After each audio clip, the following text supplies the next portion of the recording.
You like to think you'd make it. Maybe you've watched a season and a half of Game of Thrones, survived a camping trip, even gone a whole hour without your phone. Cute. Well, welcome to medieval Britain, land of mud, lice, and regrets. No Instagram, just 50 ways to die before 30. Congratulations, your reward for being born is hunger, war, and the Black Death. Try swiping right on that. Let's address the hygiene situation. You think your local gym shower is gross? Please. Here, clean means you only have one parasite and you don't actively smell like a vagrant sheep. Hand sanitizer, that's called the wishing well. At least the rats are thriving, they have names now just like you. Want to wash your hands? Hope you like ice water from a ditch. Soap. Best case scenario, you get household la, which basically means burning your skin off and calling it exfoliation. Laundry day means scrubbing your one shirt with ashes and rainwater, then hopping it dries before mildew colonizes the fabric. You will never smell less than mildly fermented. Your idea of breakfast is a flat white and some oat milk. Here you're praying the oats don't move. Meat is for nobles, bread is for lottery winners, and water is for those who like their drinks spiced with dysentery. Fancy a salad? Sure, just forage in your landlord's yard. Turns out nettles count as salad and first aid. Snacking. Bakery run, please. You get to line up for gritty burnt bread that could double as a self-defense weapon. Think artisanal means handcrafted. Here it means thanks for not spitting in it. Cheese is rare and tastes mostly like panic and hay. If it doesn't have bugs, it's a high-end import. And let's not get started on water quality. Drink from the well and roll the plague dice. But let's talk weather. There's rain. There's more rain. Then there's famine, which is like a weather condition except with bonus fatalities. On a good day, your home is a haystack with walls. Bad day. Something died in your thatch again. You sleep in mud, eat in mud, and die covered in mud. Cozy Kutujka is just a modern puntarust hallucination. Insulation. Dream on. Warmth comes from burning actual dung, with any luck not your own. Drafts whistle through your wattle and daub like nature's air conditioning minus the conditioning. Summer means heat stroke on top of malnutrition. Winter, just a slow, crunchy freeze with bonus chilblains. Maybe you're thinking, at least the internet trolls are gone. Solid optimism. Shame you're still surrounded by actual literal trolls, by which I mean your neighbors and the wild pigs. Forget Netflix and chill. It's more cot shards and shiver. No Wi-Fi. No memes. Just the local friar ranting about hell and the lingering scent of mildew. Daily entertainment. Watch a toothless bard mangle a legend or count lice to fall asleep. Your neighbors invent creative ways to accuse each other of witchcraft. Small-town drama means someone stole your only spoon and blamed the devil. You want drama? Try an outbreak of ergot poisoning that makes half the village hallucinate for a week. Richard the Lionheart. You've heard of him. King Crusader, absentee landlord of your misery. Ruled England for 10 years, spent about 6 months actually in the country. But hey, at least he didn't raise taxes. Oh wait, he did. Turns out someone had to pay for all those fancy wars and ransom requests. Spoiler, that someone is you. That's right. You pay for the king's Instagrammable crusade to the Holy Land. Tithes, tallage, a gift to your local lord, all euphemisms for hand over your last coin or enjoy the stocks. Try investing in crypto next time. Oh, and if you get conscripted, warfare is mostly mud terror and friendly fire from your own side. Stomach rumbling yet. Don't worry, you'll get used to the feeling right around the time you stop counting all your teeth with your tongue. Teeth you can lose to communal bread, also known as dental roulette. Soft foods, what porridge, if the rats left you any. No oat milk, just oat despair. Feeling sick? There's no WebMD. You get a diagnosis from the village wise woman, either bad humors, sin, or Mars is in retrograde. Your prescription is either leeches or a prayer. If you survive, it's blamed on a miracle. If you die, it's God sorting his inbox. Guess what passes for fun? Watching oxen die of exhaustion, or listening to rumors about the next town over where people apparently have two things: slightly fewer boils and a mill that's only mostly broken. Your best shot at excitement is catching scurvy before everyone else. Survivor's guilt. No, survivor's confusion. Recreation. There's the annual fair where you pay a penny to watch bear baiting or laugh at the jester. Sports. It's mob-ball. Half the village tries to kill the other half over a pig's bladder. Loser gets trampled. Winner gets trampled less. Your footbutt would short-circuit by noon. And when you beg for mercy, you'll be offered a remedy, like a nice hot poultice of cow dung and hope. Or if you're lucky, a leech. Your therapist is a priest who treats sadness with 4 Hail Marys and dietary advice from a 12th century fever dream. Wi-Fi?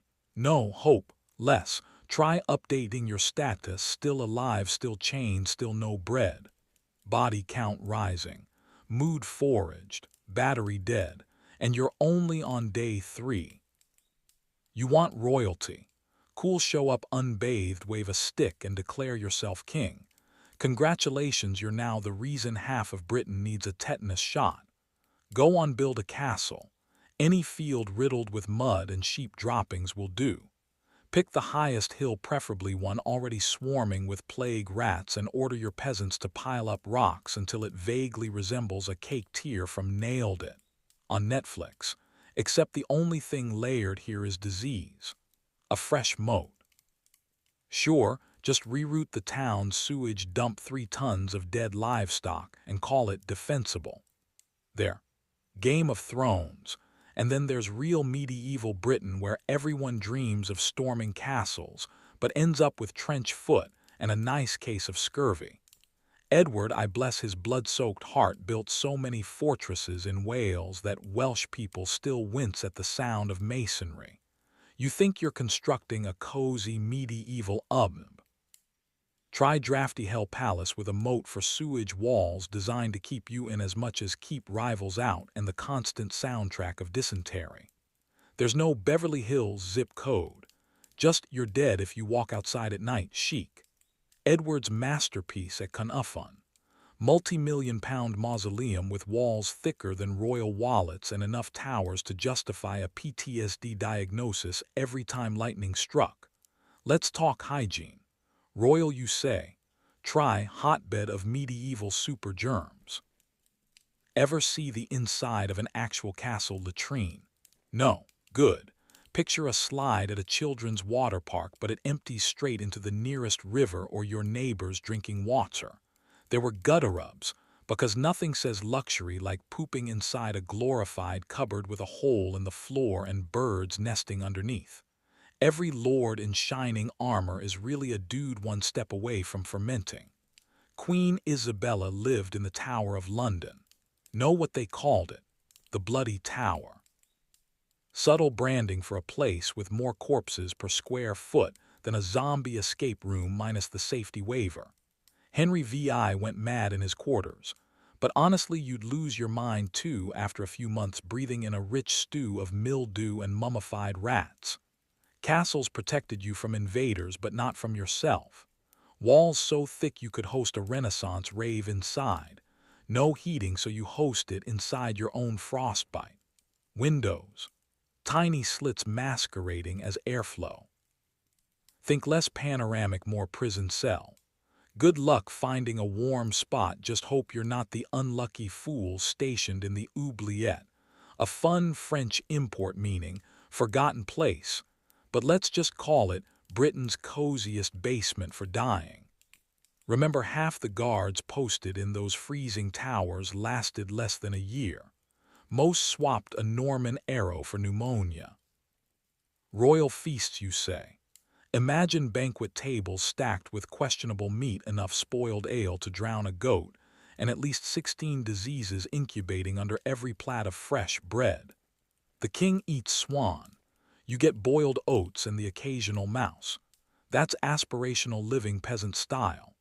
Henry VIII might gnaw on imported roast, but you're fighting a goose for the honor of licking his plate. If you're lucky. Half the royal recipes call for cover with spices until unrecognizable.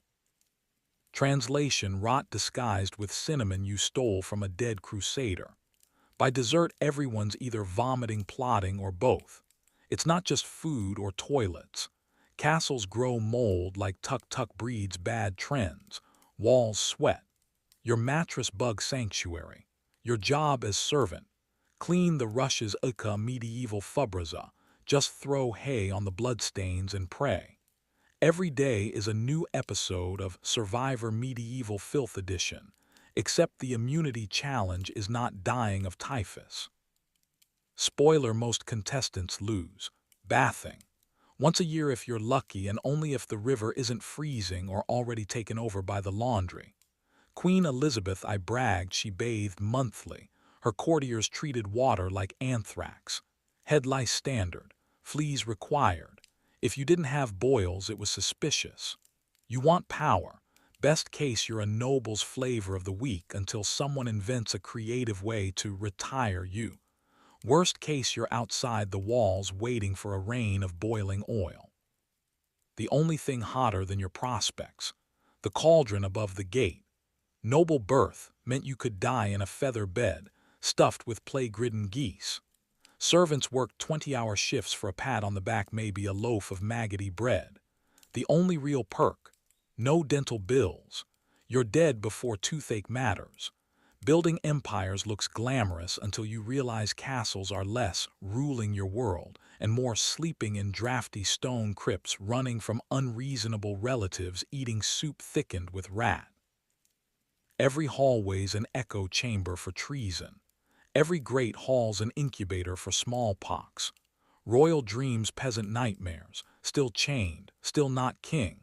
Still not dead, but honestly you might envy the departed. The only Wi-Fi you're catching is ghosts, and they all died of dysentery. You want bread, cute. That's not survival, that's wishful thinking with a price tag. In medieval Britain, bread isn't lunch, it's crime adjacent. The Baker's Guild has more rules than Fight Club, and you're already a suspect. Welcome to the era where owning carbs could get you fined, flogged, or, if you're lucky, only excommunicated. Let's get cozy with the assize of bread and ale. You know that dystopian bake sale law from 1266. Every crust weighed, every price set by the same guys who thought dirt floors were luxury. Try selling a shrimpy loaf or a pricey one. That's fraud. In this world, you don't break bread, you break the law, while bakers live in terror that the bread police sniff out their fraudulent buns. Sorry, your organic sourdough's 5 ounces short. Enjoy your night in the stocks. Still hungry? Think artisan baking is stressful? Try medieval batch testing. Your neighbors literally weigh your bread to keep you honest. If you mess up the measurements, it's not a bad Yelp review, it's hands in the stocks. Some bakers desperate toss in a vantage luff, that extra 13th roll insurance against math or accusations. Mess up. The whole batch is confiscated. You haven't known anxiety sweats until you've tried baking for public inspection with pitchforks instead of comment cards. Hope you like flavor notes of rat droppings and pebble.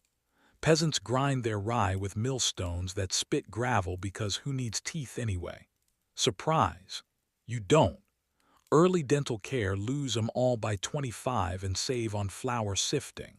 You won't taste the bread or much else between the mouthfuls of sand and broken dreams. Records show toothless peasants sucking on broth, all while missing the hearty local bread, in the way that only people with gums for molars can. Got flour? Not if last winter was rough. Grain goes moldy, infested, or simply disappears, thanks rats. Invent food storage. Not for a few hundred years. Instead, you have Monday bread sliding rapidly into Wednesday bread. By Friday, it's hard enough to stop arrows. Your options: eat it, soak it, or use it to bludgeon an unlucky neighbor.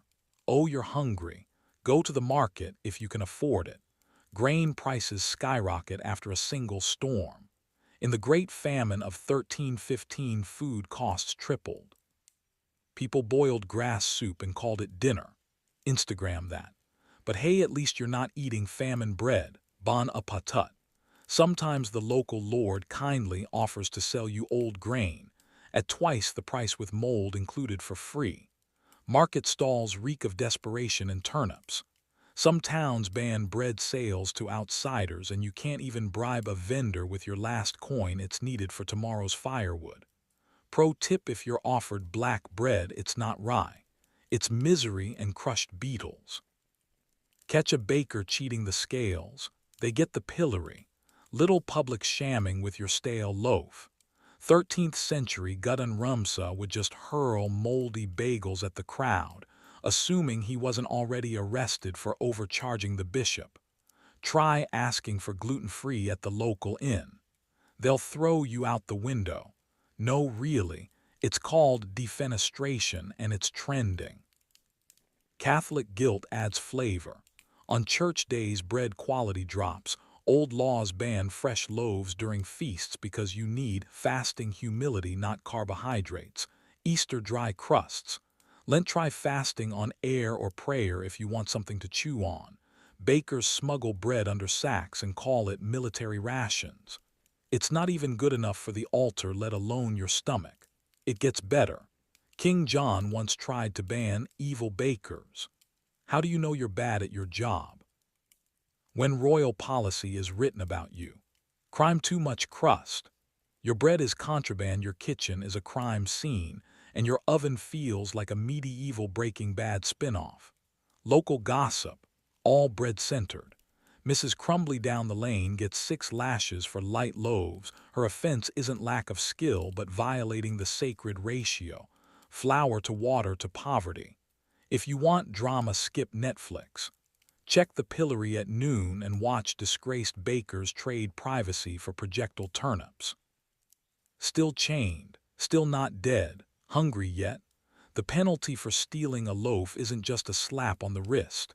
It's a literal iron collar and a crowded trip to the stocks, where the only sides are mud and local pigeons. Picture DoorDash, but with public humiliation and minor head trauma. Runner-up: bread thief. Winner: guy who ate moss behind the church. Authorities don't care if you're starving.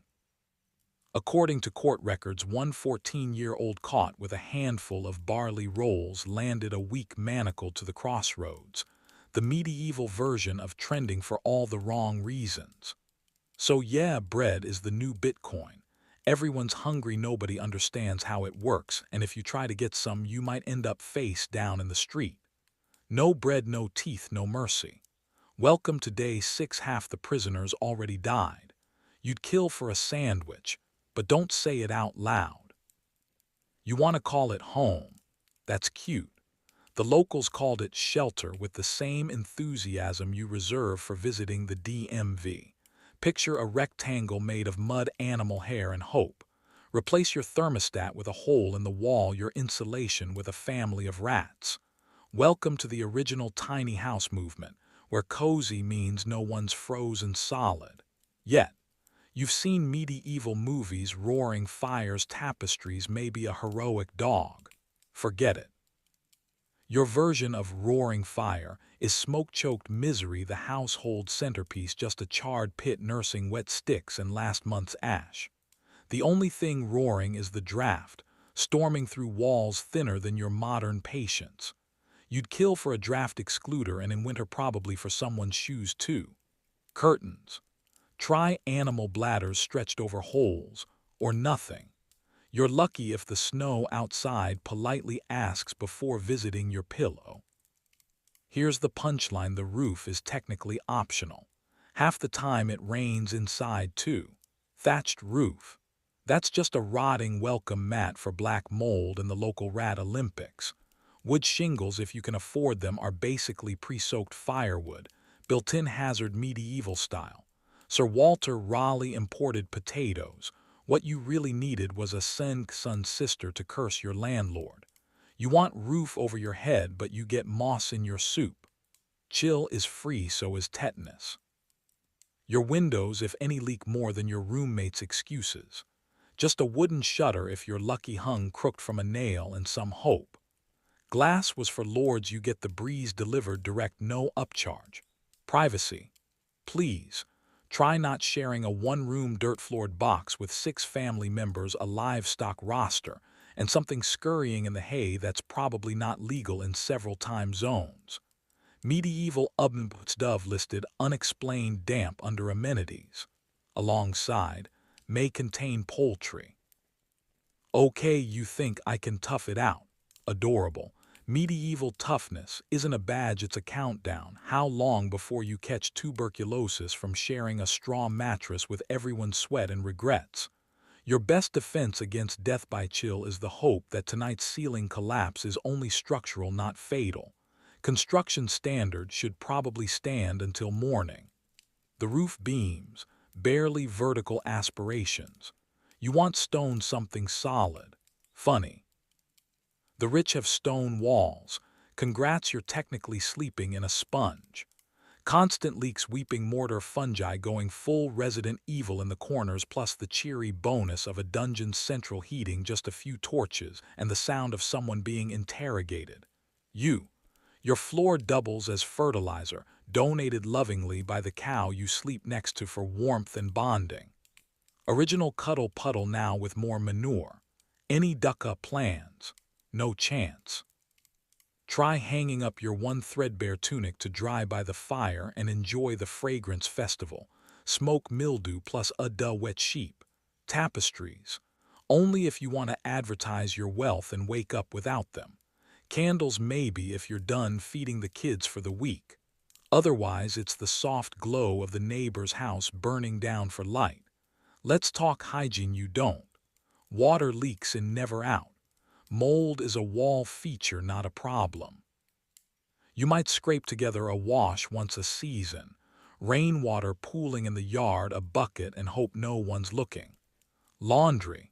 It dries indoors, filling the air with that signature medieval musk, and extra calcium from lime-plastered walls peeling into your stew. Smell something weird. It's you. Eventually, you'll forget what dry feels like. You'll go nose blind to your own suffering. No air, no sun, just the gentle rot of timbers and coughs echoing in the dark. Sleep is an exercise in optimism. Will tomorrow bring daylight or someone's livestock rolling over your toes? No amount of holy water keeps the ceiling from quietly decaying into your morning porridge. The landlord's policy. If the door stays upright, you're still technically a tenant. If you die, congratulations. You're finally drier than when you were alive. Still think your home Wi-Fi's the tragedy? Try medieval Britain. Damp, choking air, lice in the bed, and you'd kill for a window that closes. Still no signal. Still damp. Still not dead. Yet. Section title: Meet your doctor, licensed in leech. Your head hurts. Not a caffeine headache. No, this is the kind you get after the Black Death borrowed your nervous system and never gave it back. Congratulations, it's time to meet your doctor. And by doctor, you mean the local illiterate who owns the sharpest knife and the wettest sack of leeches. Forget about a prescription. Just hope bleeding is the cure for what's killing you, because it's also the cure for everything else. Medieval medicine. What if WebMD was just a photo of a bucket and the word scream? Step into the clunnock, a one-room hut. Roof leaks, floor, dirt walls decorated in family scabs. Will this be the day you die of optimism? Don't count on it. No one here has washed their hands since the harvest festival. Medical chart. That's just the town gossip with a strong opinion on boils.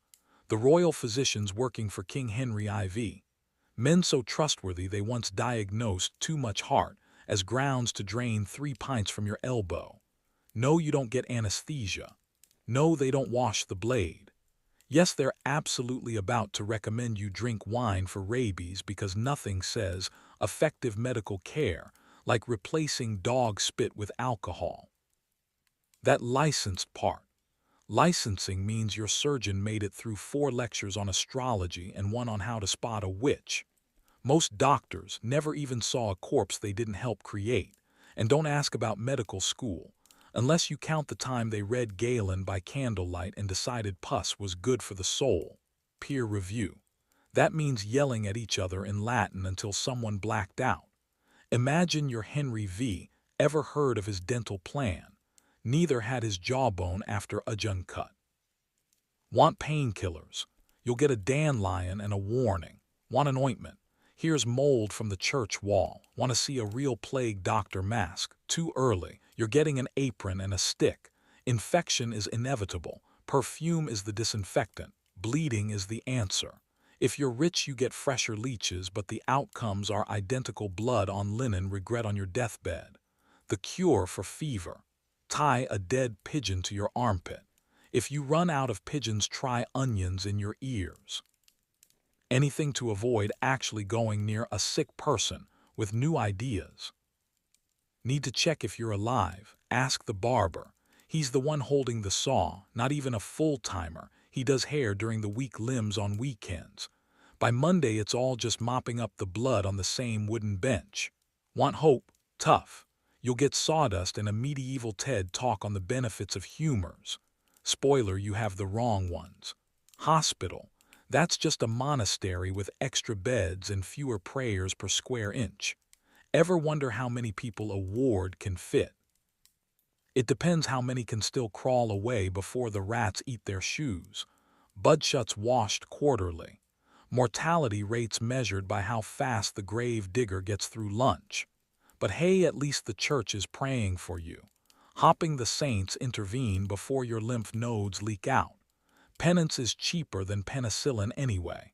Just confess your sins and your boils. Maybe God will take pity before the leeches do. Surgery. Picture a line of screaming men with broken arms waiting for a man with 2 teeth and 3 knives. Amputation time record is 4 minutes start to finish. Anesthesia is 2 monks sitting on your shoulders so you don't run. If you make it to dawn, you get a turnip and a pat on the head. You think you're ready? Great, you're not. Basic wound care goes like this. That's not infected yet. Wrap it in greasy cloth, add basil because it sounds fancy, and ignore the smell. If you're lucky, you die of the fever before maggots move in. If not, congratulations, you're basically a one-person biohazard. Oh, and let's not forget about mental health. Got depression? That's just Satan doing CrossFit in your brain. Treatment, prayer, a dunk in the river, or if you're rich, a prescription of leave the village and scream into the woods. Therapy is only for trauma you can survive, so not yours. Potions are bespoke nightmares. Drink poppy syrup, sleep forever. Drink honey water. Die anyway. Local medicine men might also recommend earthworms, sheep dung, or swallowing live frogs. At least in 2024, your doctor doesn't make you eat the evidence. Broken leg. Here's some cold water and an order to never run again. Dislocated shoulder. Time for the healing stick. The cure for headache. Scream into a jug and hope it echoes less next time. Antibiotics still centuries away. The latest discovery, urine as skunk. Congratulations, you're not sick, you're an experiment. All roads still lead to one thing: blood on the floor, leeches on your face, and a man with a robe who insists you'll be fine because that rash looks holy. Science, not invented yet. Sterilization just means fire took the hut. Still chained to your sickbed. Still not dead. Not sure which is worse. Work harder, eat less. Sounds like a productivity hack, right? Wrong century, wrong payoff. Welcome to medieval Britain, where the only thing getting a performance review is your stomach, growling. You till fields from sunup to sun implosion, and your reward is the dietary diversity of an abandoned birdhouse. Let's do the math. Your week is 6 days of nearly unbroken labor. God gets the 7th. You get blisters and maybe, if your lord's in a festive mood, a piece of stale barley bread. Calories in 10. Calories out, lose count when you pass out in the mud. Try running a marathon after 4 hours of sleep and 2 bites of bread every week always. That's the athlete's diet minus the sponsorships and plus a rat in your sleeping straw. You're picturing yourself as some plucky peasant gritty montage dirt-smudged hero. Netflix lied to you. Real medieval farms weren't Instagrammable wine estates, they were mud-powered CrossFit gyms where the Luddabud is who didn't collapse. Except you're not winning. Spoiler, nobody did. Your daily snack is a hallucination from low blood sugar. Forget six-pack abs. You'll have ribs sharp enough to pick the lock on your own coffin. Now let's add a little government. Say hello to King Edward III and his friends with the Statute of Lubbaz. Wages froze and prices rising, Hunger Games before it was cool or fictional. Overwork is mandatory, overtime is breakfast, and collective bargaining means a swift trip to the stocks. Hope you like public shamming marathons. Try asking for hazard pay when your biggest hazard is your boss, or the weather, or bread that bites back. Weather check: flood, then drought, then pestilence. Still expected to output grain like a sentient tractor. Crop failure. Ask your landlord for a rent break and watch him die laughing, or just die since the plague's doing the rounds. Feudal Britain like DoorDash, but the only thing delivered is despair. The landlord takes remote management to a new level. His castle's 27 miles away, but somehow he's always there to collect. Let's get real granular. Bread, if you can call it that, is half sawdust on a good year plus a hint of ergot for a magical time. Vegetables, boiled until all hope and nutrients are gone, and meat, only if you're the one getting eaten. The real protein source, weevils, you call them pests, but your stomach calls them bonus. If you're thinking at least there's soup, congratulations, that's called pottage. It's depression in a bowl starring cabbage, mystery roots, and the vague taste of defeat. Julia Child weeps. Even rats pass. Anything green is usually poison, anything brown is just more dirt that lost a bet with rain. Lunch break. Sorry, the only thing you're breaking is your back. Children work. Pregnant women work. The elderly work. If you're not working, you're either dead or about to be. Retirement plan starvation, probably hastened by your own children. Family bonding medieval edition, everyone pulling weeds until their hands give out, hopping someone else's keels first so there's more food left. Oh, and did I mention the medieval taxes? There's tithes for the church, rents for the landlord, and hurryut. It's payment you make just for dying. Your wallet, as empty as your gruel bowl. No escape clause unless you count dying in debt. Congrats, your kids inherit the bill. Estate planning means hiding your shoes so nobody taxes them, and hopping nobody notices you owned a spoon. Meanwhile, in the castle, someone's eating swan. Literally swan, because nobles were bored with regular meat. They invented the phrase, let them eat cake, and then banned you from flour just to flex. You know what you get? Mold. Sometimes intentional. Royal banquets look like fever dreams, candied fruit, roasted beast, gold leaf, enough leftovers to feed your entire village. Class mobility is catching one of those leftovers before a dog does. You think medieval work ethic was about character building. It was about hunger-based time management. The more muscles you have, the colder your grave. The hardest workers have the shortest tour on this spinning mudball. Grunsut culture, but with 1-0 more dysentery.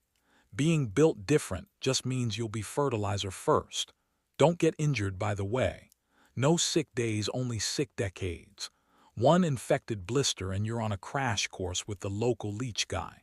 OSHA hasn't even been invented, unless you count divine punishment, which is the closest thing peasants get to HR. Break a leg and your new nickname is beggar.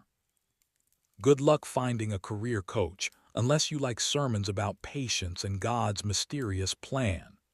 Survival tip: if your neighbor looks a little plumper, keep an eye out. Famine makes cannibalism seem like door-to-door marketing. Have you tried Neighbor? Ketchup isn't a thing.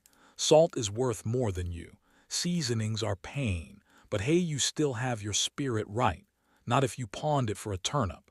Not if you're rationing shoe leather as a treat.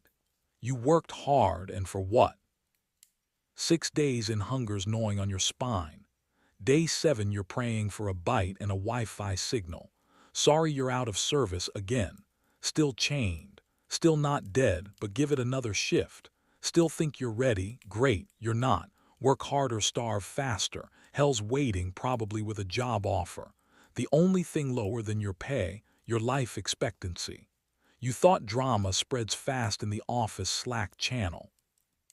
Medieval Britain looked at viruses the way college kids look at spring break. Everyone's getting in on it, nobody making it out sanely. Plague rumors moved faster than your medieval Wi-Fi and had better coverage. Every village, every town, all free. Forget subtle sore throats. 5 neighbors drop dead after a single cough, and suddenly you're reenacting contagion in burlap and wooden shoes. You want a lockdown. Try, abandon your family, burn your house, pray you're not next. No vaccine. No masks.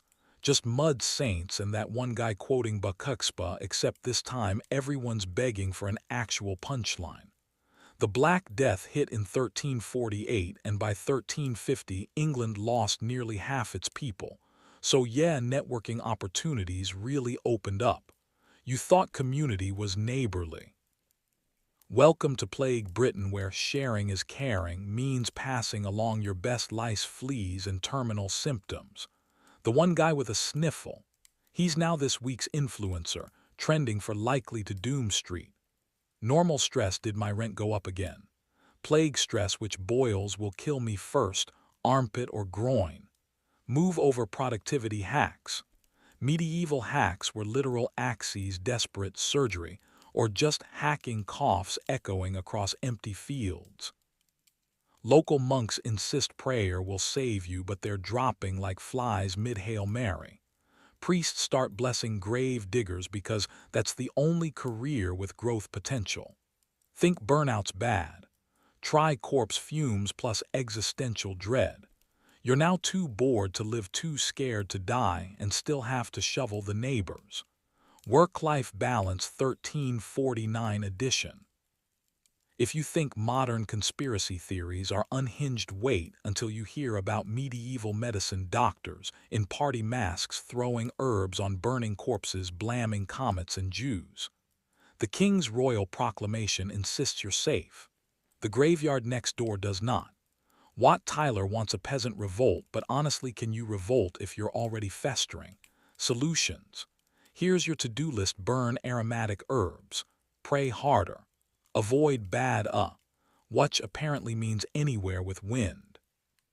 Community advice from doctors who charge for horoscopes and leech therapy. One cure is to avoid bathing because open pores attract death. Medieval Tinder profile: unwashed bloodletting enthusiast looking for someone with a nice grave.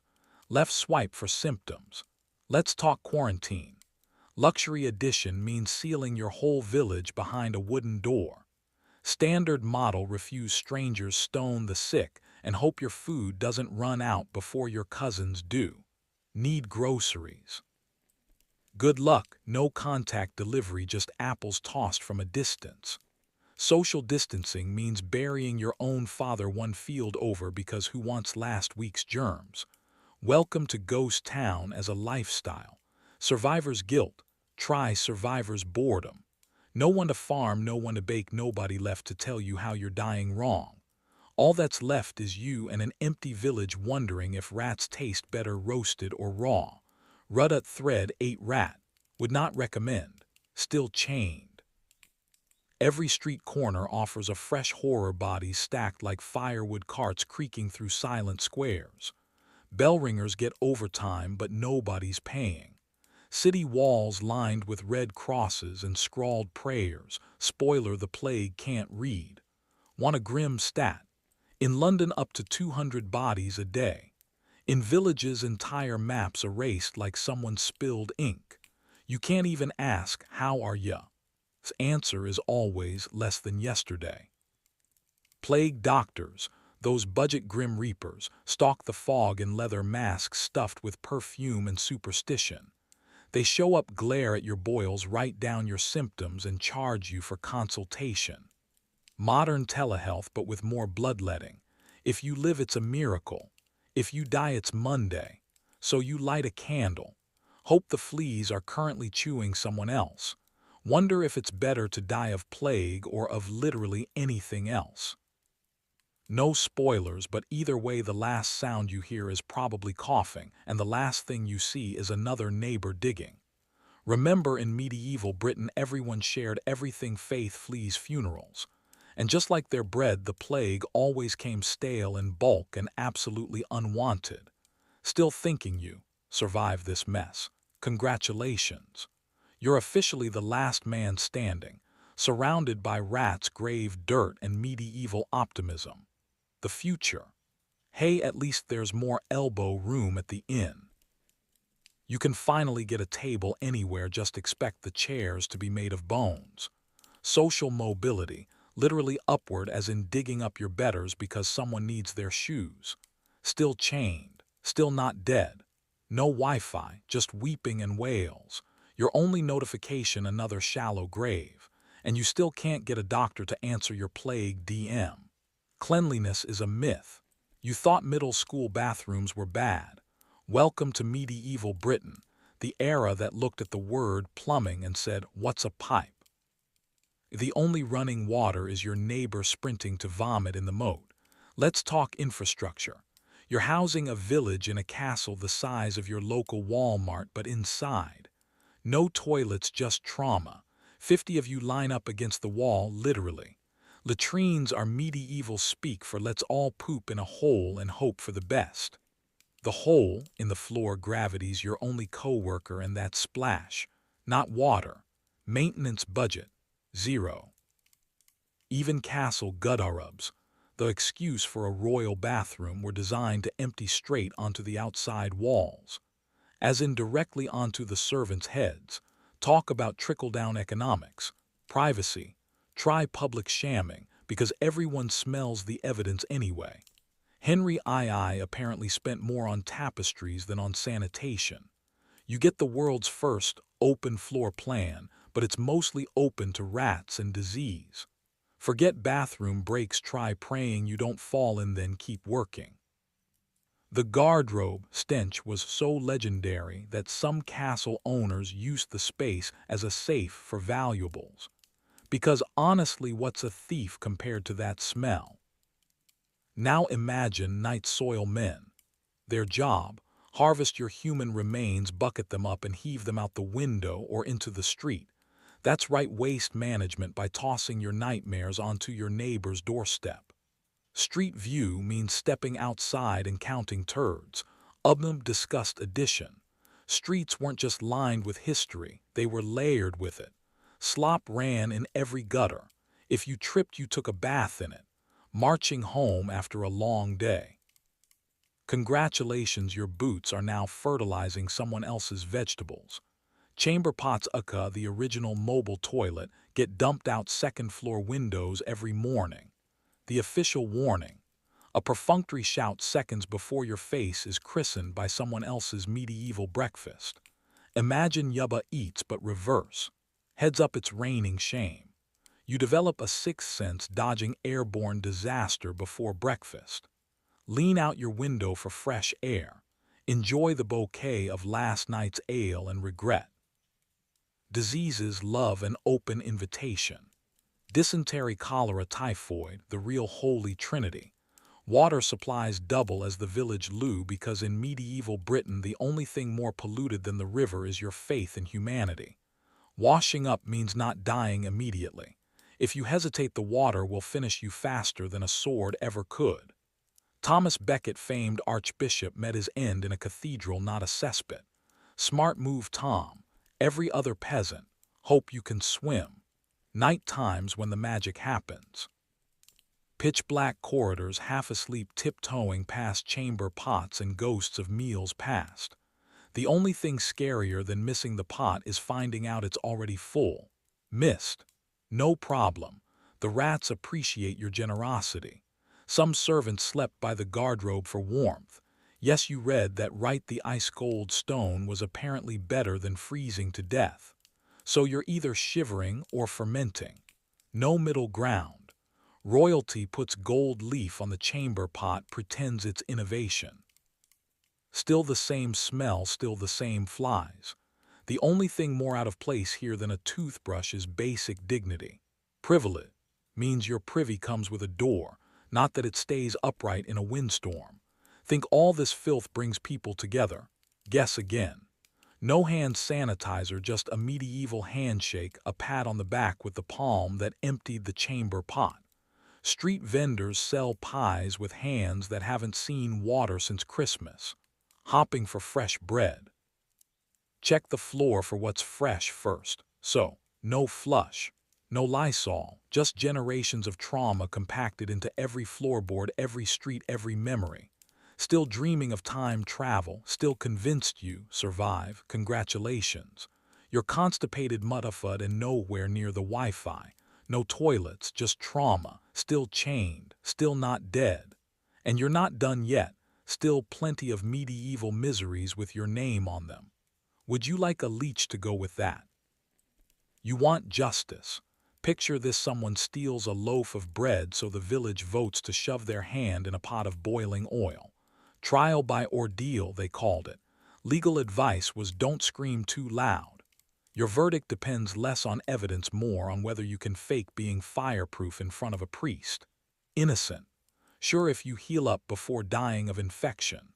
Modern courts take years. You got 6 fingerless days before maggots move in. Here's your Miranda warning: try not to faint. No juries of your, by peers you mean the local ale swiller, the priest with a hangover, and your neighbor who hates your goats. Standard evidence: gossip, a weird birthmark, or maybe you sneezed at the wrong time. Remember, if a dog barked at you, that was basically expert testimony. 12 angry men, you should be so lucky. Chains, so many chains. If police procedural shows had existed, they'd be one scene long. Did he confess? He's ready to sign. The signature just looks like shaky squiggles. Fancy. Medieval England loved confessions, especially if your jaw didn't work anymore from being stretched 3 inches. You could barely mumble, but hey, satisfied magistrate, right? Let's talk enhanced interrogation, medieval edition. Hot pokers, thumbscrews, the classic picket stake. If you think waterboarding's bad, meet ducking, where trial meant being tied up and dunked in a river, float, and you're guilty of witchcraft, sink, and oops, guess you were innocent after all. Either way, the river wins. Bonus points if you met the pillory. That's the village's live-action comment section. Offend the wrong earl and congratulations. Your face is target practice for the freshest turnips medieval agriculture can muster. Instagram shame. Try 14 hours covered in bird droppings and frozen spit. Standing ovation from every bored peasant who hates Mondays. Justice also came with a menu: pick your punishment. Branding, because nothing says remorse like a permanent facial letter. Stocks, basically CrossFit for your dignity. Whipping posts public event, bring your own cabbage. And don't forget the fine print: steal something during Lent, double sentence. Priests get special treatment. Spoiler, it's not worse. Oh, and all this happened under the brand name of justice. Didn't matter if you were a runaway nun or a pickpocket. King Henry II wrote the playbook calling it common law like it was a proud parent. Same guy who put nobles in elaborate armor and commoners in chains. Steal a sheep, lose a hand. Insult the king, lose your head.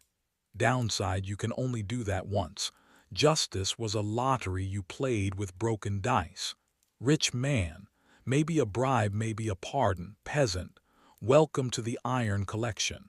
Benefit of a Bible verse: walk free. Too illiterate to fake it. That's a personal problem with fatal consequences. Try spelling your way out of that. Torture wasn't a dark secret. It was Wednesday. The scavenger's dutta, Unustla, who even names an iron folding chair for pain after their favorite ant. Pressing prisoners with rocks until they're as flat as medieval pancakes. Hanging in chains left out for the crows, medieval Ubnbrovia, Zara privacy, strong breeze, incredible views. Thank Magna Carta for nothing. Sure, in 1215 it promised fair trial. Ha! Ask any peasant pancaked by law how fair that was. Death sentences doubled as street theater. The gallows were a social mixer, kids in tow. Watch the heads roll, pick up a souvenir tooth. If you were extra unlucky, you got the hanged, drawn, and quartered package. Spoiler, it's not a spa day. No Geneva Conventions. You're tossed in a cell so medieval it would rate 1 star on UBM, lumpy straw, a communal bucket, and the scent of doomed ambition. Half the prisoners died in a week. Ure on day 6. If you survived the rats long enough, your trial was a game show where the host wielded a hammer instead of a mic. Guilty again, and here's your parting gift: scurvy. Meanwhile, your lawyer's just another cousin hopping. He's not next. Maybe he'll bribe the judge. Or maybe he won't, because there's no Wi-Fi, no helpful YouTube explainer, and you're locked to a wall waiting for a miracle. The only appeal process is screaming louder than the blacksmith next door. Opposing counsel. That's the executioner, and he never loses. So what did justice mean? Iron in your food, iron in your bed, iron through your favorite hand. No innocence, only survivors with creative new wrists. You dream of bread and find chains, still not dead. Justice, just another word for still here. Tune in next week. The trauma's contagious. Hell is real. You just call it Sunday. Think you can handle a weekly seminar on eternal torment?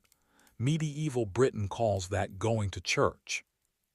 Your odds of escaping excommunication are only slightly better than surviving a medieval dentist, which, in case you're wondering, is just your neighbor with a rusty spoon and a strong stomach.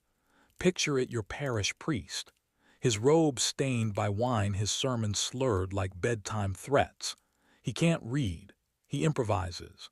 The highlight: a warning that fire awaits your soul, delivered with the same enthusiasm as a weather forecast, cloudy with a chance of damnation. Don't sigh. Sighing is heresy. So is sitting funny, owning the wrong boots, or just looking too hopeful near the altar. You'd think promising hellfire would get the point across. But wait, here come the upcharges. Sin. Penny in the indulgence jar. Missed a holy day, another fee. Want your kid baptized so they don't spend eternity in spiritual timeout. Tip your priest and pray he remembered the Latin. Weddings, funerals, confessions, lighting a candle for Aunt Mulderpt, each with its sliding scale. Yes, you can negotiate. No, you won't win. Die intestate, without a written will, and your worldly possessions do a vanishing act straight into church coffers. The family pig, kitchen ladle, pair of shoes. The local church has more lost and found goods than God himself. The church owns more land than you've ever walked, controls every law worth breaking, and stockpiles more secrets than the crown. If you think confession is private, consider this: your father files every slip of your tongue for use at the next village bake sale. Blessed gossip, sunk tuffud, mudslinging. Redemption sold separately. Here's a business model: sin now, buy forgiveness later. Inspired by Pope Innocent III, who monetized penance centuries before Silicon Valley got there. Call it the original in-app purchase. You hand over silver dried beans or whatever's not nailed down and get exactly 0 receipts. Inflation. The price of purgatory never goes down. Want scripture? Too bad. You can't read the Latin Bible, but you can pay to hear a filtered summary, delivered by a semi-literate deacon who skips the bits that might empower you. You tithe 1/10 of your income and pray that God has a good accountant.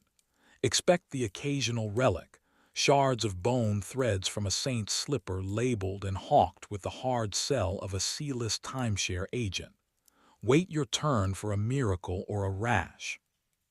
Skip Sunday Mass once, see how fast news travels.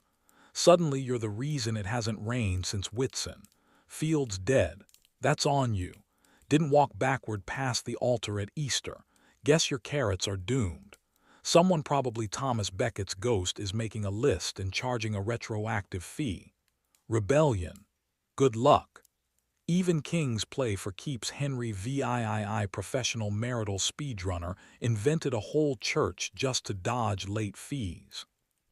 For peasants, sins are a subscription. Every confession is auto-renew. Want to know if something's forbidden? Bribe a clerk to check the Pope's chunglug. Medieval DLC, all the frustration, none of the bug fixes. As for everyone else, peasant, noble or sullen, none. Eternal salvation operates on a pay-to-win model. Heaven, for those already rich in coin or connections. Hell, that's just home but with marginally better heating. Purgatory is the medieval DMV, endless lines, endless paperwork, nothing moves except the fee collectors. Occasionally, you might catch a glimpse of expedited processing, but only if you're royalty or know which relic to smuggle. Meanwhile, the church's bureaucracy metastasizes, offices piled on offices, archdeacons inventing rules just to invent penalties. Simony is technically forbidden. Technically. In practice, faith is just another commodity pegged to the price of wheat and the mood of the bishop's horse. Somewhere in this divine comedy, you find yourself calculating cost per sin in groats. Steal a loaf, hell. Steal a cathedral, bishop's dinner guest. The confessional, more a call center than a refuge. Bare your soul, pay up, hope the walls aren't leaking secrets. Still chained. Still not dead. Now you owe interest plus VAT. So you thought love in the Middle Ages was all about chivalry and stolen glances. Cute. Try signing a lifelong lease to someone's mud hut only for your community to accuse the new bride of witchcraft before the groom can pronounce consummate. Marriage now featuring trial by water. Not metaphorical, actual drowning. Call it the original wet look now with 90 more accusations and 100 fewer happy endings. You say, I do. They say she floats. That's the honeymoon phase. Imagine forgetting to sweep the rushes and waking up next to a husband silently wondering if you're possessed or just bad at chores. Because medieval romance isn't candlelight and poetry. It's candlelight and a community brainstorming which riverbank has the fewest leeches. And all this before the top layer of your wedding cake goes stale. Here's how date night works. You spill some neighbor's ale or don't bake the Lord's bread just right, and suddenly your wife is tied up and dropped in a pond. If she sinks, she's innocent. If she floats, she's guilty. Because clearly only Satan can swim. Hope your vows included a snorkeling clause. The technical term is ordeal by water, which sounds like a spa package for masochists.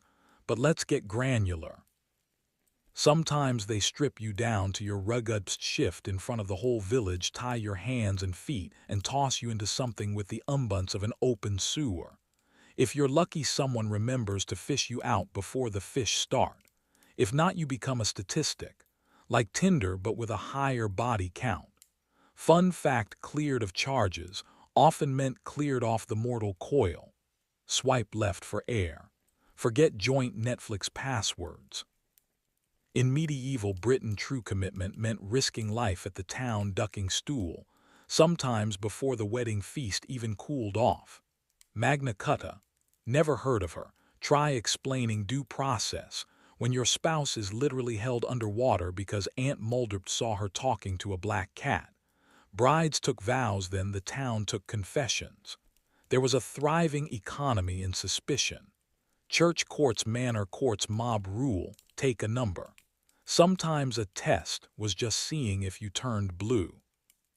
Did she scream when we tied her mouth shut? Added to the evidence pile. Half the time, your next breath depended on people who still thought the sun spun around the earth. You don't want to know their opinions on feminism. Let's meet Ullina Cobham, Duchess of Gloucester.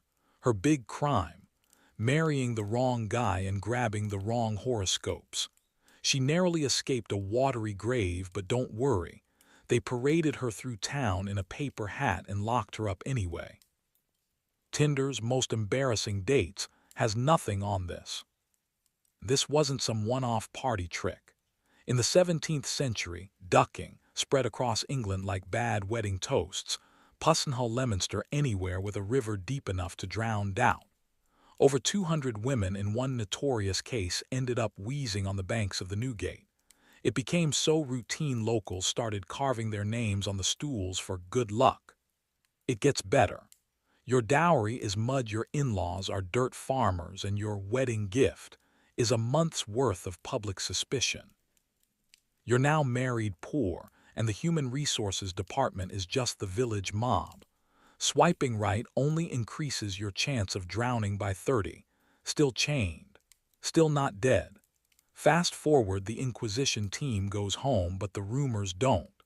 Shunned at market, glared at on holy days, you're left clutching a husband who won't meet your eye and a reputation as that woman the ducking didn't quite fix. Marriage isn't a partnership. It's a public trial with a side of soup, assuming someone still serves you. No heir, no help, no apology. Get used to the shallow end. Daily survival tip: keep your head down, bake good bread, don't chat with local cats, and pray your family tree is less interesting than old cheese. Justice is a communal improv sport. By season's end you long for plain boredom. Nostalgia for the days when the worst marital problem was shared lice. Still think medieval marriage was a fatal. It was if your version of happily ever after involves a duck pond, a rope, and the local gossip mill running overtime. For richer for pa, for breathless for sunk, still chained, still not dead. Give it time. Think your neighbors are nosy because they peek at your Amazon packages. Adorable. In medieval Britain, neighborhood watch meant spying on who's hiding a chicken who forgot to genuflect and who's next for a public shamming. Denounce or be denounced. Like Yelp, but every bad review ends with someone caked in mud, wrists swollen in iron stocks, while you congratulate yourself for 0.5 more goats. Paranoia is the local currency. Smile too much. They think you're possessed. Cough at the wrong time. Enjoy a polite chat with the village priest who moonlights as an informant, blesses the bread, blacklist your family. Citation 1381: when Wat Tyler led a peasant revolt and half the angry mob was just neighbors ready to finger you for points. Half the time those points were your own meager harvest. Sometimes your spouse. Sharing, sure. If you mean sharing who broke fasting rules so they get fined, flogged, or exiled. Or sharing grandma's boots after she vanished post-plague with nobody admitting to last night's mystery stew. It's Animal Crossing, but every island ends in betrayal, possible cannibalism, and no Tom Nook. Just your cousin with a pitchfork and the 1,000-yard stare of a man who's tasted uncle. Community spirit lasts as long as the bread. After that, welcome to the time-honored tradition of spite-based survival. Heard a rumor you have turnips. Congratulations, now you're getting a surprise audit from 3 bored men, a decrepit reeve, and the local watchfunda who thinks coughing is heresy. Disappear a neighbor by telling the bailiff they're hoarding. Upgrade, get the village shunned for witchcraft. It's Nuxta, come, but every complaint ends with a torch. Food running out. Up next, creative misery. Outsnatch the widow next door so you can discover her beans. When the snow lingers till April, move on to salted bark and acquired root vegetables. By May, your neighbor who sang at sunrise has stopped. Voiceless, missing, an unsolved case everyone stopped mentioning. Silence like famine spreads quick. Winter bonus round, cold kills half the livestock. The survivors are all ribs and regret. Real talk, the 1316 famine hit and inquest records note that people ate the bodies of dead relatives, with priests scribbling notes, faces set to neutral, then locking the doors just in case. Not abstract, starving people worked through horses, dogs, rats, and finally cousins because calories don't know kinship. Salt, if you're lucky. Otherwise, hope the stew masks the taste of betrayal. Think you rise above, sure. Maybe you'd loan a loaf until the next rumor. Then you're one wrong cough, one snide glance, and one bad lent away from your neighbors helpfully. Informing the bailiff you're breaking fast selling grain or consorting with a heretic. Translation: Dear Diary, today I was accused again. My only witness was gone, eaten remembered in last week's stew. Ever try to trust a community where potluck means everyone forgets you exist when food runs out? Or where the local moral code is, hide your onions, trust no one, keep the axe sharp? Charity is just preemptive guilt covered in a thin crust of sanctimony. Every smile is a thinly veiled threat. Modern neighbor drama is someone playing music too loud. Medieval drama is someone accusing your child of witchcraft to knock 10% off rent. Or whispering you stole eggs, then showing up with a casserole and a suspicious grin. Like a block party, but half the guests are informants and the rest are just hungry.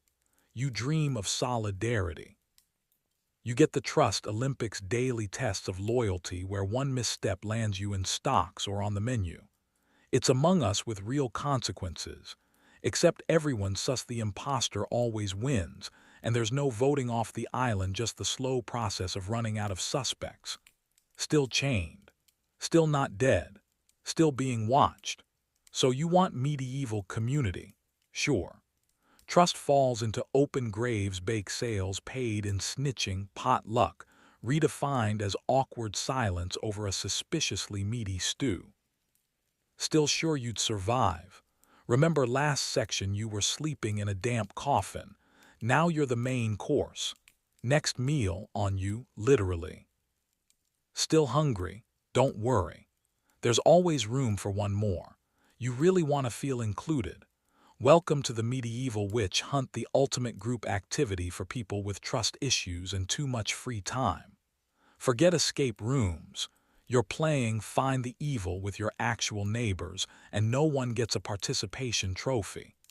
Group therapy, but your therapist is a torch-wielding blacksmith, and your feedback form is a low-budget pyre. Fun fact: Matthew Hopkins, the OG Watchfunda general, managed to gaslight half of England into thinking sassy grandmas were Satan's interns.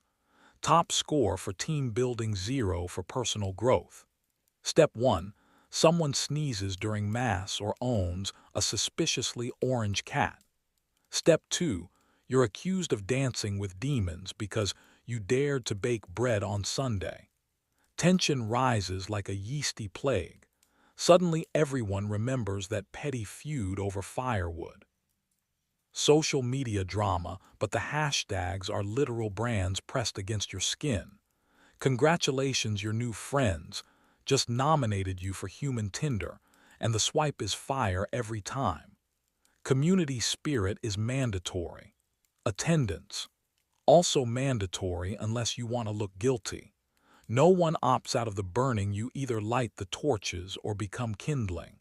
It's a lesson in medieval HR: see something, say something, then torch something. The only wellness culture here is whether your ashes scatter evenly.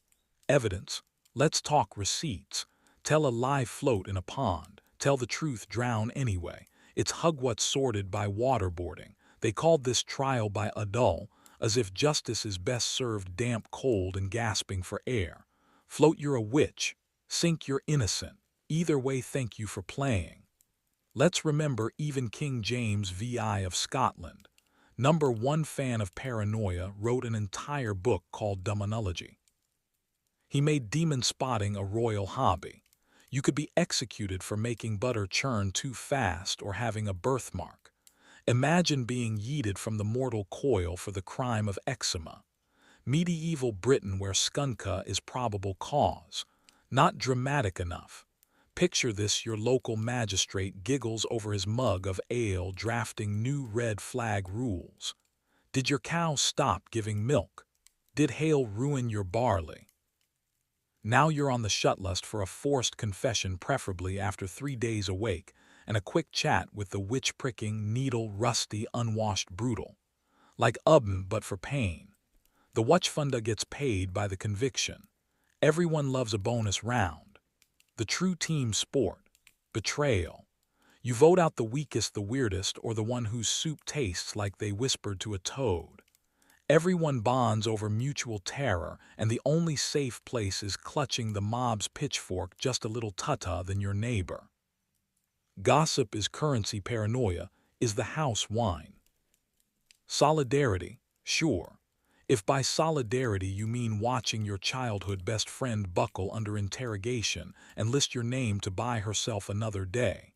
Spouses, kids, parish priests, no one off limits because why not?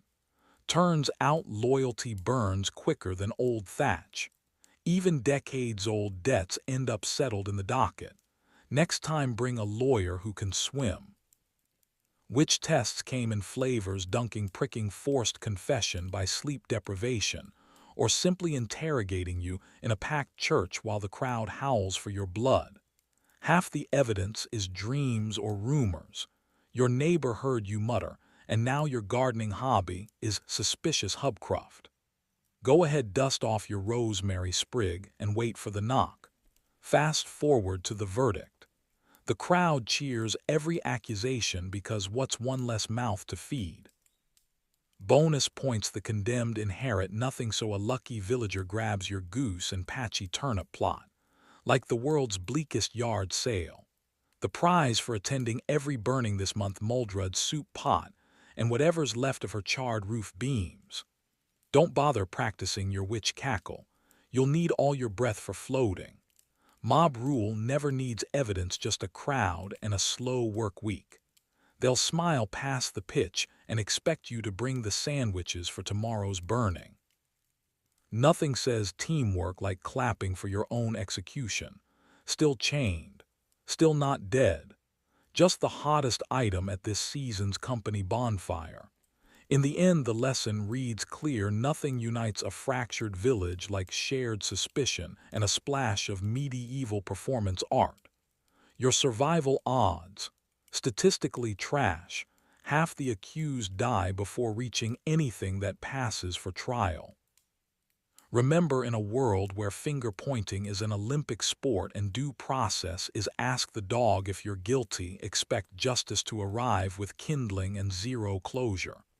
No air, no help, no way out, still chained, still not dead, just waiting for next Tuesday's team-building exercise and praying it rains.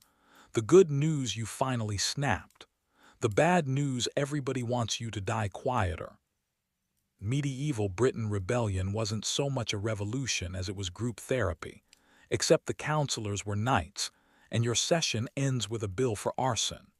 You want a raise, you get a noose. Union struggles now with extra pitchforks. Let be clear, peasants revolt like people quit jobs at Walmart, desperate, resigned, and absolutely sure it won't end well. You assemble in secret, then half the village blows your cover because medieval whispering sounds like screaming with your mouth full of turnips. The authorities catch on fast. If there's anything the upper crust knows, it's how to sniff out fun and crush it beneath embroidered boots. But who's your leader? Wat Tyler. The man, the myth, the guy who thought peasants' revolt sounded less like certain death and more like a bottomless bread basket. He's not Robin Hood. He's the spokesperson for please don't kill us, but also could we stop paying taxes every time the king has a midlife crisis at 14. Spoiler: Richard II, the teenage king with trust issues, arranges negotiations the way toddlers handle glassware. First promise everything, next smash all hope. Riot credits roll. Then heads roll. Your demands: fewer taxes, less serfdom, maybe one day off from plowing mud backwards. An end, please, and thank you to the poll tax. Because nothing says representative government like charging you for existing while the local lord mires himself in imported wine. You want equality under the law, what you get is a law about how much damage your execution will cost the state. In response, you get royal emissaries fresh from the kill the messenger, medieval LinkedIn course. Every negotiation is a master class in being stabbed with your own farming tools while the local priest prays for your peaceful execution. Please tip your executioner. Try not to trip on the altar on your way out.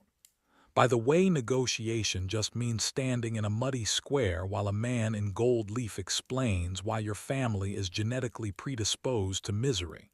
You call for justice. They answer with cavalry. Fantasy time over. The first building to burn is your neighbor, usually because he snitched. That's community spirit, a flaming livestock shed and someone crying about tithes. Hope you like running peasant uprisings end with a trust you don't win. No heir, no help, no way out. Fun fact, hanged, drawn, and quartered was not a four-part spa treatment unless your idea of self-care involves crows. Remember that revolutionary fever. It's contagious. So is betrayal. Someone always trades you for a lighter sentence or just a little less whipping. Who supplied the pitchforks? Who led the dance over the bridge? Who tripped the sheriff into the Thames? Parliamentary records are full of names, mostly lists of who to hang, who to burn, who to forget. Ever see your name in print? It's probably on a wanted poster or a missing, presumed disloyal roll call. Maybe you dream you'll survive, become a symbol. But symbols only matter after everyone who believed in you is buried. The government calls it a crackdown. You call it Tuesday. Sudden justice, medieval-style summary trial, speedy rope. The judge is hungrier than you are and your lunch. And don't think you're safe behind a crowd. Secret police are just that, secret but with the fashion sense of wet burlap and the warmth of medieval plumbing. Your best move. Try to look extra forgettable, like an unpaid extra in your own tragedy. If Wat Tyler could ghost himself after London, so can you. Unless, of course, you're the one still holding the torch. Rule number 1, drop the torch before the guards show up. Rule number 2, don't be memorable. Medieval court artists sketch traitors' faces on wanted flyers with all the accuracy of a toddler with a crayon, but everyone swears it's you. Congratulations! Your village is coughing up ashes, your lord has confiscated your last goat, and you're currently reconsidering your life choices between a ditch and a spike. Half the prisoners died in a week. Ure on day 6. Rebellion is over. The king is richer, you're a cautionary tale, and it turns out power to the people just means shoveling more mud per hour. Survivors stagger home burnt out, minus a brother plus an extra tax. The freedom you asked for now comes wrapped in shackles with a helpful side of permanent debt. Still chained, still not dead. But hey, at least you can say you tried, assuming anyone asks, which they won't. Maybe you'll write a song about it right before the sheriff band singing. See you at the next uprising. Screams softer, chains echo at night. You think winter's just sweater weather with cinnamon lattes. How nice for you. In medieval Britain, it's 6 months of mud breath like smoke and a kitchen that doubles as a meat locker. Cozy means you've managed not to freeze any vital organs tonight. Insulation is a fable for the rich, along with privacy and unspoiled bread. Your house is 20 sticks, a wind tunnel disguised as a wall, and a roof as watertight as a fisherman's excuse. The family hearth. It's a smoky hole choking everyone except the rats, who clearly have a side deal with winter. Togetherness. It's adorable until it smells like boiled turnip and 7 pairs of unwashed feet. Family bonding is medieval group punishment. Like an escape room, only the clues are which relative is about to die of consumption. And why is Grandma muttering Latin in the corner? Remember Caroline of Innsbruck whispering, "The cold is beyond all comprehension." She was in a palace surrounded by tapestries and actual walls. You've got patchy rushes, family breath, and the kind of damp that renders blankets into wet bread bags. The only thing more crowded than the sleeping area is the rapidly growing list of grudges. Food. Dinner's a networking event for root vegetables and nostalgia. Turnips that were stored for the winter are now their own ecosystem. If you still have onions, congratulations, you're the neighborhood's vitamin C dealer. Otherwise, it's peasant protein shakes, thin broth, old cheese, and if you're lucky something that used to moo. The rats in the cellar are a protein source dinner entertainment, and the canary in your family's coal mine. First one caught is a feast, but God help you if the cat gets there first.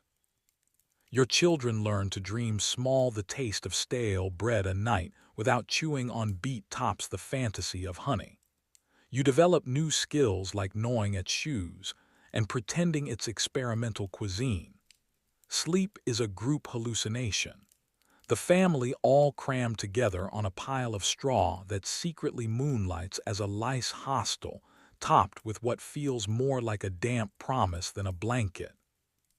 Restless tossing becomes a competitive sport. Someone always has a chronic cough, someone else is inventing new snores, everyone's plotting a mattress upgrade that never ever comes.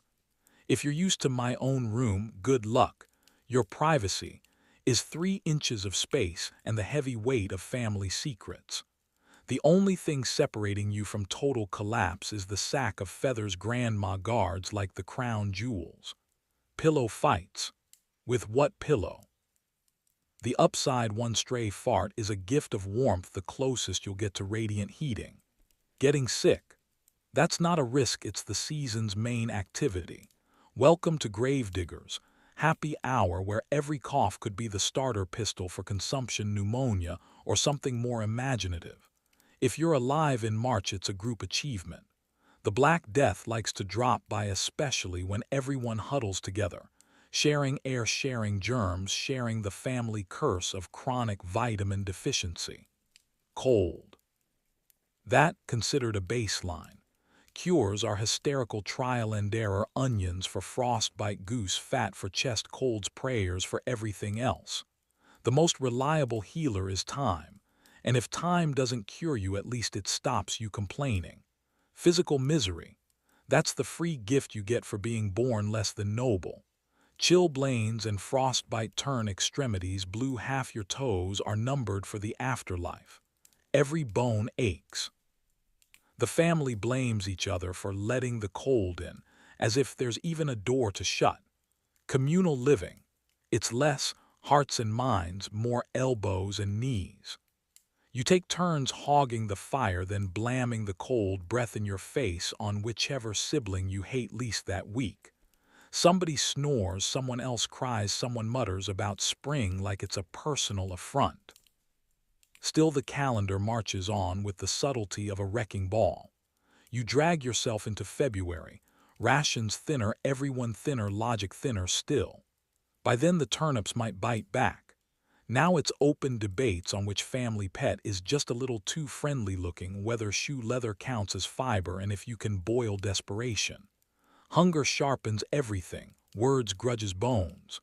Alone time. Step outside. You'll freeze to death faster than it takes your mother to judge your life choices. Think modern family holidays are rough. At least nobody's offering up Uncle Tom as the extra meat. Yet, the medieval winter isn't some Instagram fantasy.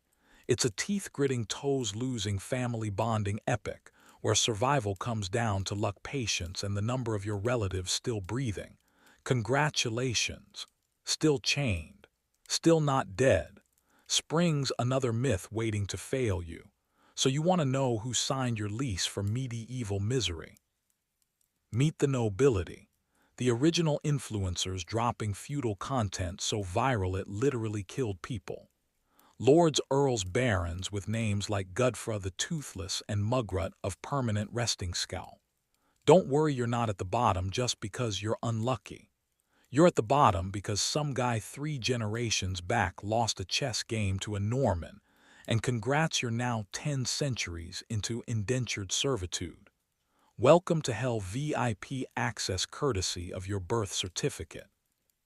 You think New York landlords are ruthless?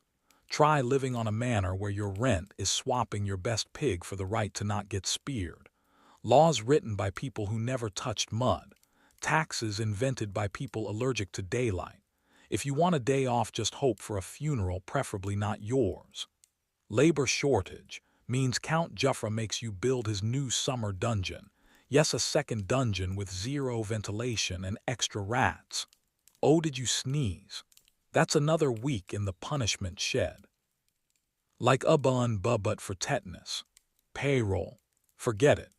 Your wages are a handshake and a promise you can keep half the turnips that weren't trampled by Lord Bumbling's hunting party last weekend. Forget overtime. If you finish your work by nightfall, you get to help repair the sheep pens the Earl's idiot cousin set on fire. If you're lucky, your cottage roof only leaks through 3 separate holes, and none of them are directly over your single lice-infested blanket. Pro tip: don't bother locking your door. The wind will do it for you right after it blows your neighbor severed shingles onto your moldy cabbage patch. Sir Hya wakes up in silk sheets. You wake up in something technically called a mattress, but more accurately described as hay plus despair. He gets peacocks for dinner. You get bread so hard it doubles as a burglary deterrent. Meanwhile, Lady Ullana's dog eats better than you. You think you're joking, but apologists have proven it. The bones in the dump outside her castle had more goose on them than in your entire bloodline. Guess how many lords paid taxes? That's right, 0. The law is you shouldering grain bags with what's left of your spinal alignment while Lord Snutfuss debates wool tariffs and invents another holiday just to get you out picking rocks. For your loyalty. Your reward for years of honest work. The same dirt floor, hopefully with some new straw. Not actual clean straw, just less bug-ridden than last year if the rats have moved out. Still chained. Still not dead. King John steals the Magna Carta.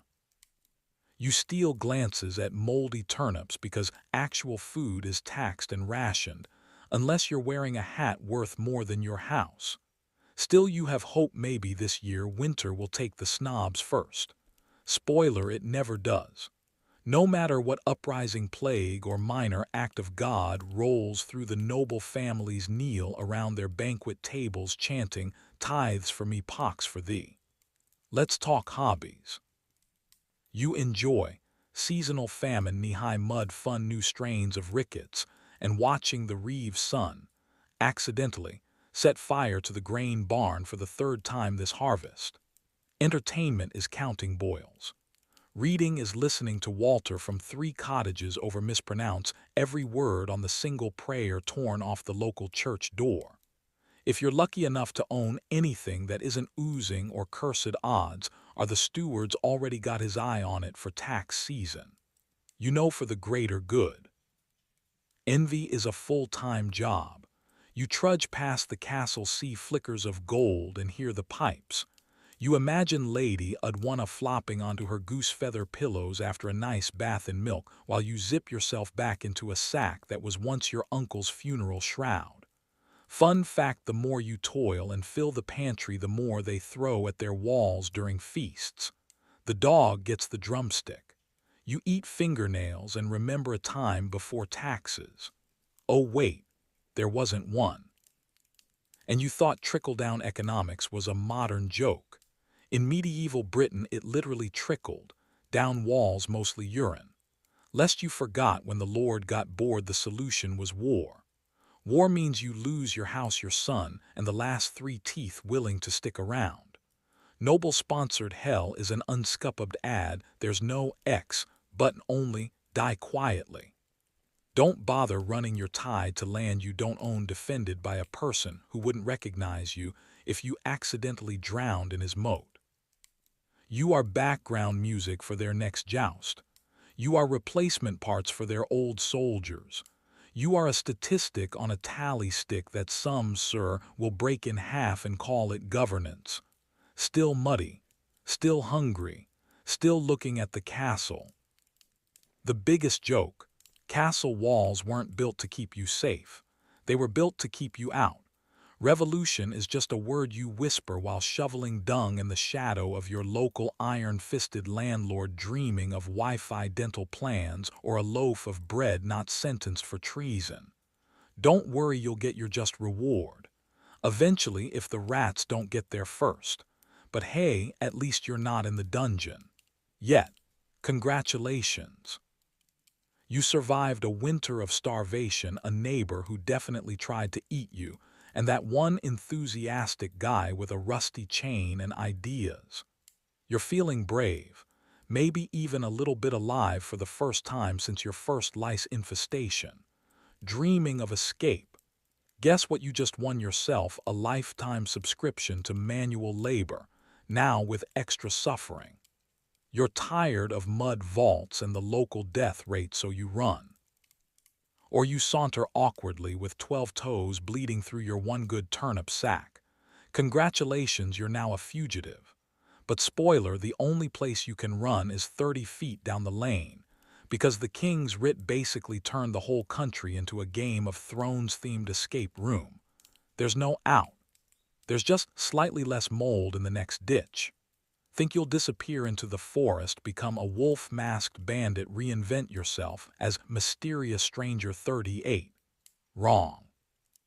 The forest is already inhabited by other runaways, actual wolves, and one chap claiming to be a wizard if you lend him a sock. Run far enough and you hit another lord's land. He's not offering asylum. He's offering a shovel and a suspicion that you're someone else's half-starved problem. Change your name. Nobody cares. Your face is filthy, desperate, probably a criminal. It's enough for the stocks. Here's the twist: you don't get to be a cool highwayman or Robin Hood unless you count dying younger than your parents as a radical career path. Vagrancy laws. Thank Edward I. If you weren't tied to a lord, you were fair game for arrest, branding, or just public humiliation that makes tuk-tuk cancellation look like a spa weekend. Your big outlaw move gets you a hot new tattoo. Letters burned right onto your face. It's like medieval influencer clout, except you're famous for being unemployed and doomed. Fantasize about sneaking away to a city. Cities are walled. Gates are guarded by men whose hobbies include spotting unwanted faces and getting paid for it. You arrive. They ask papers, guild, lord. No, no, and ha-ha, no. You don't get past the gate unless pelted with cabbage by the town watch counts as entering city life.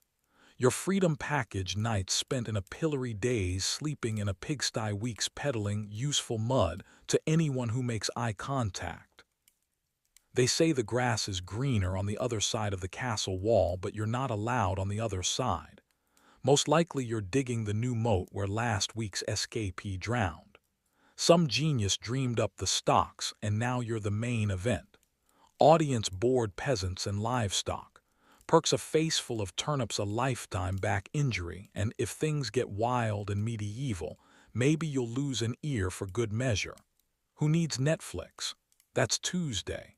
Escape doesn't get you bread. It gets you relocated from slightly warm dirt to open marsh housing. People think medieval people didn't travel much because they were unambitious. No, they just had a system where leaving town gets you chained up, forced to resettle, or buried in the literal ditches you tried to escape. Like Airbnb, but for unemployment, with permanent muddy consequences. You dream of reinventing yourself. Take up a new trade, maybe parole your way through a monastery. Except craft guilds don't accept freelance fugitive as work experience. Monks turn you away after one night snoring in the nave. You're still that guy with clothing held together by hope and mud. Picture medieval border control: no passport, no visa, just the same tired scrutiny, a wisecrack from the gatekeeper, and maybe a rock to the head. Welcome to being noticed immediately, and not in a good way. And don't get clever. Local sheriffs got paid a bounty for nabbing runaways. In some towns, rounding up a laborer was more profitable than catching a chicken thief. There's no hiding, no LinkedIn profile, no reinventing yourself. Just new mud, old shovels, endless sighing, and let's be honest, a whole lot more lice. Escape fantasy over. What you get is press-ganged into fixing the North Road, drained bog apprentice, or free trial period in the Lord's pet dungeon.